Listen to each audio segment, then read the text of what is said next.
आपके साथ साक्षी वर्मा। चलिए शुरुआत करते हैं देश दुनिया की कुछ बड़ी खबरों से। राष्ट्रपति रामनाथ कोविंद आज छत्तीसगढ़ के घोर नक्सल प्रभावित क्षेत्र दंतेवाड़ा पहुंचे। उनका हेलीकॉप्टर दंतेवाड़ा के जावंगा में लैंड किया गया, जिसके बाद राष्ट्रपति ने नक्सल प्रभावित क्षेत्र के किसानों से मुलाकात कर कृषि मॉडल सेंटर का अवलोकन किया। इसके बाद वो एजुकेशनल सिटी के आश्रम के बच्चों से मिले और बाद में मां दंतेश्वरी मंदिर में पूजा अर्चना की। प्रधानमंत्री नरेंद्र मोदी की शुरुआती जीवन की स्तुति पर बनी शॉर्ट फिल्म को राष्ट्रपति रामनाथ कोविंद ने राष्ट्रपति भवन में देखा। फिल्म निर्माताओं द्वारा दी गई जानकारी के अनुसार 32 मिनट की फिल्म चलो जीते हैं में एक युवक नारू का प्रशंसनीय चित्रण किया गया है। उस लड़के के बारे में कहा गया है कि वो स्वामी विवेकानंद के वाक्य वही जीते हैं जो दूसरों के लिए जीते से प्रभावित होता है। युगांडा में भारतीय समुदाय को संबोधित करते हुए प्रधानमंत्री नरेंद्र मोदी ने कहा कि भारतीय इस्पात का इस्तेमाल कर आज भारत रेल पटरियों, मेट्रो ट्रेन कोच और सैटेलाइट का निर्माण खुद कर रहा है। भारत उत्पादन का केंद्र बन रहा है। उन्होंने जिक्र करते हुए कहा कि विश्व की सबसे बड़ी मोबाइल फोन कंपनी सैमसंग ने हाल ही में उत्तर प्रदेश में अपना उत्पादन संयंत्र खोला है। संभव है कि बहुत जल्द ही जब आप युगांडा में स्मार्टफोन खरीदने जाएंगे तो आपको मेड इन इंडिया का लेबल नजर आएगा। कार्यक्रम में युगांडा के राष्ट्रपति योवेरी मुसेवेनी भी मौजूद थे। अगले साल होने वाले लोकसभा चुनाव में कांग्रेस अध्यक्ष राहुल गांधी की प्रधानमंत्री उम्मीदवारों पर बीजेपी ने चुटकी ली है। बीजेपी ने कहा है कि राहुल गांधी को पीएम का उम्मीदवार घोषित करके कांग्रेस ने विपक्षी एकता का बीज बोया है, लेकिन ये बीज इतनी जल्दी अंकुरित होगा ये पता नहीं था। साल 2019 में बीजेपी को हराने के लिए विपक्ष पूरी ताकत के साथ एकजुट हो रहा है, लेकिन इस महागठबंधन के नेता को लेकर अभी भी पेच फंसा हुआ है।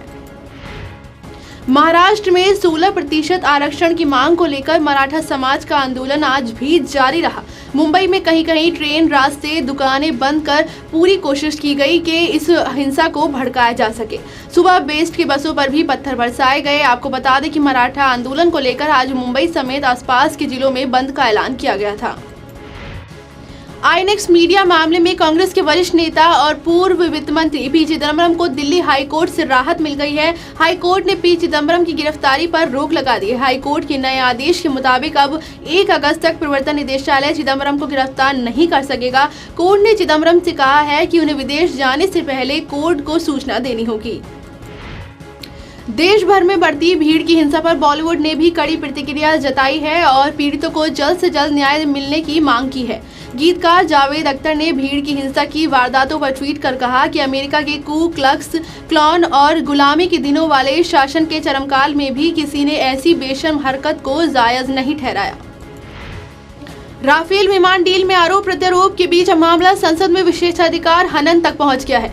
लोकसभा में अविश्वास प्रस्ताव पर चर्चा के दौरान कांग्रेस अध्यक्ष राहुल गांधी ने मोदी सरकार पर राफेल डील में घोटाले का आरोप लगाया था, जिससे खफा बीजेपी ने उनके खिलाफ विशेषाधिकार हनन नोटिस दिए हैं। लोकसभा स्पीकर सुमित्रा महाजन ने आज बताया कि उन्हें राहुल गांधी के खिलाफ इस मसले पर 4 विशेषाधिकार हनन नोटिस प्राप्त हुए हैं। वो नोटिस के आधार पर आगे के कदम बढ़ाएंगी।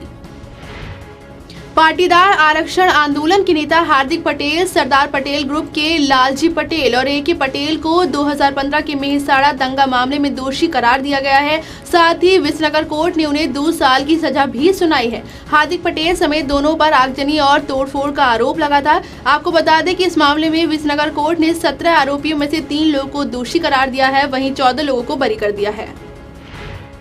करोड़ों रुपए के आर्थिक घोटाले के मुख्य आरोपी DS कुलकर्णी और उनकी पत्नी हेमंती कुलकर्णी से पूछताछ करने ईडी की टीम पुणे के येरवड़ा जेल पहुंची। बता दें कि कुछ दिन पहले ही पुणे शहर के एक नामचीन कारोबारी DS कुलकर्णी पर बैंक साहूकारों, वित्त संस्था और उनके कंस्ट्रक्शन कंपनी से फ्लैट्स खरीदने वाले हजारों फ्लैट धारकों के साथ धोखाधड़ी और 400 BC करने का आरोप लगा था। पाकिस्तान के लोगों ने अपने नए प्रधानमंत्री के चुनाव के लिए आज मतदान किया। देश के 70 साल के इतिहास में दूसरी बार लोकतांत्रिक तरीके से सत्ता हस्तांतरण के लिए आम चुनाव हुआ। इसी बीच बलूचिस्तान के क्वेटा में हुए धमाके में 22 लोगों की मौत हो गई है और 25 लोग घायल हुए हैं। जम्मू कश्मीर के अनंतनाग में सुरक्षा बलों को बड़ी कामयाबी मिली है। सुरक्षा बलों ने आज मुठभेड़ में 2 लश्कर तैयबा के आतंकियों को मार गिराया है। जम्मू कश्मीर के DGP SP वैद्य ने ट्वीट कर मुठभेड़ की जानकारी देते हुए कहा कि पूरे सेना और CRPF के जवानों ने LAT के 2 आतंकियों को मार गिराया है।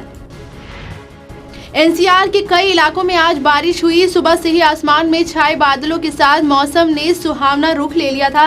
राजधानी दिल्ली सहित एनसीआर के कुछ इलाकों में तेज बारिश से लोगों को गर्मी से राहत दी है। आपको बता दें कि मौसम विभाग ने पहले ही संभावना जताई थी कि दिल्ली सहित उत्तर भारत के कई राज्यों में 25 जुलाई को तेज बारिश हो सकती है।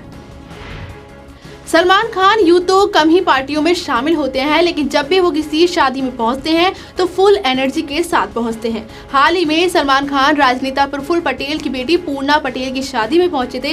इस पार्टी में सलमान खान ने स्टेज पर जमकर डांस किया।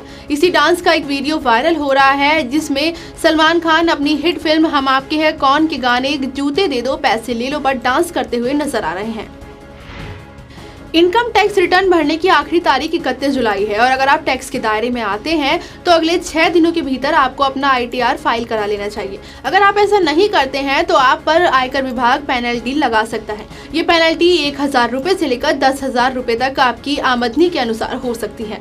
आयकर विभाग लगातार टैक्स पेयर्स को 31 जुलाई से पहले ITR भरने के लिए जागरूक कर रहा है। अब आप ITR ऑनलाइन और ऑफलाइन दोनों ही तरीके से भर सकते हैं।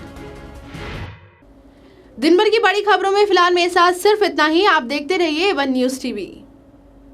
महानगर मेल साहस, सच और स्वाभिमान अब लेकर आ रहा है स्वास्थ्य और स्वच्छता का नया उपहार। महानगर ग्लोबल अचीवर्स अवार्ड यानी हेल्दी इंडिया क्लीन इंडिया 2018। स्वच्छ भारत स्वस्थ भारत 2018 दोपहर 2 बजे से 27 जुलाई 2018 India international centre Lodhi road new Delhi. Hosted by Rakhi Bakshi, organized by Mahanagar Mail Team।